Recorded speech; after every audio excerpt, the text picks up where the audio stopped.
Pessoal, uma parte importante do gerenciamento de processos é o escalonador, em inglês a gente diz scheduler, tá? Que é a parte do kernel que decide quem é o próximo a usar a CPU. Basicamente, ele organiza a fila de processos para o uso da CPU. Tá? Então, existem várias abordagens para a implementação dos escalonadores e com algoritmos diferentes, estabelecendo formas de organização diferentes para essa fila de processos pela CPU. Tá? Todos eles desejam que se tenha justiça, né? Sem starvation. Starvation é uma palavra em inglês que quer dizer morrer de fome, né? Então não se deseja que os processos fiquem sem a CPU de tudo, mesmo que se estabeleça uma ordem ou uma prioridade. Você queira que alguns processos com determinadas características, sejam elas de comportamento do processo ou até por questões administrativas, por ser um processo de prioridade maior para a empresa, alguma coisa assim, mesmo que você tenha esse tipo de coisa, processos com mais prioridade, processos com menos prioridade, você não quer que os de menos prioridade fiquem totalmente sem a CPU. Então, é uma das preocupações de quem projeta esses algoritmos de escalonadores. Tá? Outra coisa que todo algoritmo escalonador quer é maximizar a utilização de recursos, né? Então, é aí que está uma grande diferença entre as abordagens para os escalonadores, né? Deseja-se basicamente dar prioridade para os algoritmos, ou para os processos que sejam limitados pelo I/O, né? Cuja principal característica seja pedir I/O. Então, tipicamente se tem processos que a gente diz que são I/O bound, eles são limitados pelo I/O. Eles só não vão mais rápido porque o I/O é lento, vamos dizer assim. E existem processos que são limitados pela CPU. A gente diz CPU bound, quer dizer, eu não vou mais rápido porque eu não tenho uma CPU mais rápida, né? Então, os processos normalmente apresentam características bem marcantes, ou I/O bound ou CPU bound. E o que os escalonadores desejam é dar prioridade para os processos que sejam I/O bound. Por quê? Porque esses processos I/O bound é que dão trabalho para o I/O, né, que dão trabalho para as controladoras de dispositivo.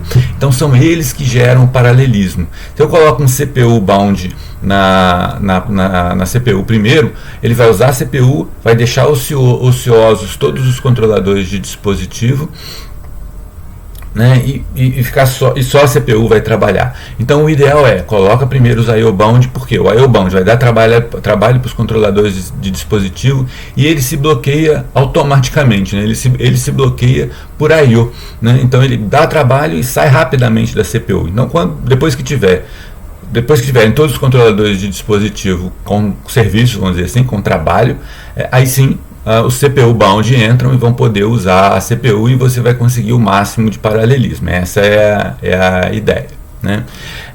Dependendo do tipo de sistema, você vai ter critérios diferentes para que se deseja, né, num algoritmo de escalonador, tá? Então, nos sistemas offline, sistemas em batch, né, sistemas em lote, normalmente uma métrica de desempenho é o throughput. Throughput quer dizer vazão, né, de serviço que ele dá. Então, eu estou interessado na quantidade máxima de tarefas que eu consigo executar numa unidade de tempo, né? Eu quero o máximo de tarefas completas numa unidade de tempo. Tá? Deseja também minimizar o tempo de retorno, né? Então, eu coloquei uma tarefa na fila de jobs lá para ser executada, eu quero que ele volte o mais rápido possível, né? Já sistemas interativos, sistemas online, a gente quer minimizar o tempo de resposta, né? O processo tem uma tarefa a ser executada, eu quero que volte o mais rápido possível e quero maximizar o paralelismo, né? Quero que ter aquela ideia de que eu tenho vários processos sendo executados ao mesmo tempo, né? Então isso é importante para sistemas interativos, tá? E sistemas de tempo real, eu tenho deadlines, né? Eu tenho prazos máximos de tempo a ser cumpridos para cada processo. Então, isso aqui é uma característica importante para os sistemas de tempo real, e, na verdade, a principal diferença dos sistemas de tempo real para os sistemas comuns, que não são de tempo real, é exatamente o escalonador. É aqui, no escalonador, é que eles conseguem criar mecanismos para cumprir prazos, para as tarefas conseguirem cumprir limites temporais, né, limites de tempo para serem executados, né. Então esses sistemas tendem a ser mais previsíveis, e deseja-se previsibilidade nesses sistemas de tempo real, tá? Então isso aqui é o que eu já comentei. Normalmente a gente dá prioridade de uso da CPU a processos limitados pelo I/O bound, sobre processos limitados a CPU bound, para aumentar o paralelismo, né? O grande problema disso é saber qual processo é I/O bound e qual processo é CPU bound, né? Não tem como o kernel previamente saber como que um processo vai se comportar para classificar ele dentro de uma categoria ou de outra. Então a maioria dos escalonadores envolvem armazenar dados de estatística para os processos. Normalmente isso fica guardado junto com o PCB, junto com as informações sobre o processo, né? Lembra que Process Control Block, aquele bloco de informações sobre o processo que o kernel gerencia. Então ele guarda informações sobre tempo que já ficou na CPU, quantas vezes pediu I/O, tempo médio de permanência na CPU. Então com isso ele decide se é I/O bound ou CPU bound, e com base nessas informações o kernel orienta a política de escalonamento, né? Então normalmente é assim que funciona. Eu olho para o passado para tentar prever o futuro. Isso é uma coisa que acontece em várias situações dentro dos sistemas operacionais de uma forma geral, tá? Bom, vários algoritmos são conhecidos, já foram testados, constam da literatura para escalonadores, né? O mais óbvio de todos talvez seja o FIFO, né? First in, first out, que é o primeiro que chega, é o primeiro que entra na CPU. Então é uma ordem de chegada, né? É uma fila normal, igual a uma fila de banco, tá? Se não tiver prioridade nenhuma, é um algoritmo muito simples, mas tende a ser pouco eficiente, porque ele simplesmente desconsidera se o processo é I/O bound ou CPU bound. Chegar primeiro vai entrar na CPU primeiro, ponto final, né? Sem dúvida ele é justo, talvez o mais justo de todos, mas em termos de eficiência ele tende a ser pobre, tá? Para sistemas offline existem duas variações ou dois algoritmos que são bastante utilizados, que são esses aqui. Como eu quero maximizar o throughput, eu quero que os processos terminem rápido, eu pego os menores primeiro, né?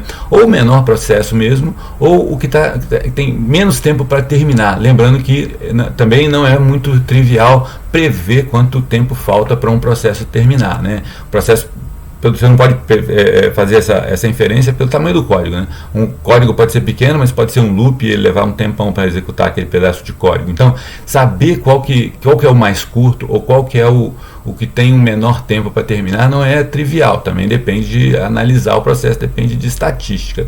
Mas esses algoritmos, o menor trabalho primeiro, né? Shortest job first, ou o shortest remaining time next, quer dizer, o próximo vai ser o que tiver faltando menos para acabar, maximizam a vazão, né? Maximizam o throughput. Então são bem frequentes em sistemas offline, tá? Lista circular para sistemas interativos é uma variação do FIFO, na verdade, né? Em que um processo que acabou de ser servido, né? Um processo que acabou de usar a CPU, ele volta para o final da fila, né? Isso é a lista circular. Também é conhecido na literatura como round robin, né? Uma fila circular, tá? Vários algoritmos usam filas múltiplas, né? Principalmente quando você quer dar prioridades diferentes. Então, por exemplo, se eu quero que os processos I/O bound tenham prioridade, então eu crio uma fila para I/O bound e outra fila para os CPUs bound, né? Para o CPU bound. E aí pego com alguma política de forma diferente dessas filas. Então, se eu quero dar prioridade para os I/O, eu pego da fila dos I/O 3 processos e pego um da CPU, do CPU bound, né? Então a cada 3 de uma fila eu pego um de outro. Então, quer dizer, é uma política interessante. Mesmo quem está na fila que tem menos prioridade, ele acaba conseguindo a CPU, é garantido que ele uma hora vai conseguir, vai demorar mais, mas ele vai acabar conseguindo. Então você não tem starvation e você consegue dar prioridade a uma classe especial de processos, né? E essas filas, elas podem ser quantas você quiser, né? Então você pode ter 3, 4, 5 filas e colocar os processos nas filas de acordo com a prioridade. Processos que eu quero mais prioridade, eu coloco numa fila que anda mais rápido, né? Mais ou menos como a fila dos idosos lá do banco, né? Das pessoas em que o cara, quando você tem fila única, né, ele chama 2 idosos e chama um comum, né? Então os velhinhos sempre são atendidos mais rápido, né? Uma outra possibilidade é olhar para o tempo de CPU e tentar garantir que todos tenham o mesmo tempo de CPU. Tá? Então é chamado de escalonamento garantido na literatura, né? Então se eu tenho N processos, cada um recebe 1/N% do tempo da CPU. É uma estratégia muito interessante porque ela naturalmente dá prioridade para os processos que são I/O bound, porque os processos I/O bound tendem a não ocupar a CPU, né? Lembra, eles sempre estão querendo I/O, então eles entram na CPU e saem por I/O, né? E saem porque são bloqueados por I/O. Então eles sempre têm uma tendência a ter um tempo de CPU menor. Então naturalmente eles ganham uma prioridade, porque o algoritmo ele olha para os tempos de CPU dos processos e olha, pô, esse aqui usou pouquíssima CPU, então ele é o próximo a entrar na CPU, e os I/O bound entram naturalmente. É um algoritmo caro, porque depende de olhar a fila de processos inteira para saber qual é o que está com menos tempo de CPU. Essa ideia é usada no Linux, inclusive, mas ele implementa uma árvore balanceada para ficar mais rápido, mais eficiente, achar o que tem menos tempo de CPU e achar esse processo e manter a ordem de tempos de uso de CPU, né? Então é uma ideia muito interessante e que é utilizada na prática, né? Uma ideia muito interessante que consta da literatura é o algoritmo da loteria. Eu não conheço nenhum sistema operacional real que use, mas é uma ideia muito interessante. É baseado em sorteio, né? Então você tem um número determinado de tickets, como se chama, coisa de loteria, né? De números da loteria, e esses números são distribuídos entre os processos. Se você quiser dar mais prioridade a um processo do que a outro, você dá mais números para um processo. Então, por exemplo, se o meu processo ele tem que ter mais prioridade, eu ganho 10 números. O outro que vai ter menos prioridade vai ter 5 números. E vai se sorteando números. Ele é baseado na aleatoriedade, né? Você vai sorteando números, quem tiver o ticket de loteria com o número sorteado entra para a CPU, né? Quando todos os números foram sorteados, você começa de novo, dá novos números para os processos e começa a sortear de novo. É interessante porque você não vai ter starvation, né? Você pode dar, mesmo que tenha um ticket, mesmo que um processo tenha um ticket só, aquele número vai acabar saindo, ele vai acabar entrando na CPU, então ele não vai ficar em starvation, ele não vai ficar sem CPU, mesmo que tenha uma parcela muito pequena da CPU, ele vai acabar tendo aquela parcela garantido, né? E gera umas possibilidades interessantes, né? Então, por exemplo, um processo pode doar os tickets dele para outro processo se ele quiser. Então pensa no problema do produtor consumidor.